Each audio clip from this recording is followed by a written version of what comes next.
lakbay Katoliko mayong adlaw kanatong tanan. Kung Biblia ang atong tanahon, unsay gingon ni San Pablo sa Biblia? Yeah. Buhat kapitulo 20 bersikulo 29. Padulong ta sa 31 niingon. Nahibalo ako nga inigbiya ko kaninyo anhaon kamo sa mapintas nga lobo o wala sila siluan sa panon sa mga magtotoo. May pipilaon niya ka mga tao diha sa inyong pundok nga manudlog bakak aron pagdani sa mga magtotoo sa pagsunod kanila.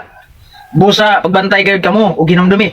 Uban sa mga luha gitambagan ko ang matag usa kaninyo sa adlaw ug sa gabi sulod sa tulo ka tuig.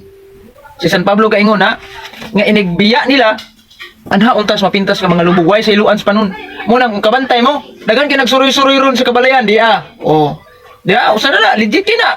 Muna gingon ni San Pablo nga atong bantayan mo na di kita pailad aning mga tao nga kugi kayo mangilad og mga kalag kay giingon ni San Juan kung nagali manuktok sa atong balay magdaladalag Biblia magilok-ilok kung say giingon ni San Juan sa ikaduhang sulat ni San Juan kapitulo 1 bersikulo 10 ngadto 11 ingon busa kung may muanha kaninyo nga dili magtudlo nining pagtulunana ayaw siya dawata sa inyong balay ayaw gani pagingon ang kalinaw maguban ta kaninyo kay ang manghinaot kaniya sa kalinaw makaambit sa dautan niyang buhat muna nga di kita pwede magpasulod og ilok-ilok og Biblia, nakalong sleeve, in short, kanang dili Katoliko.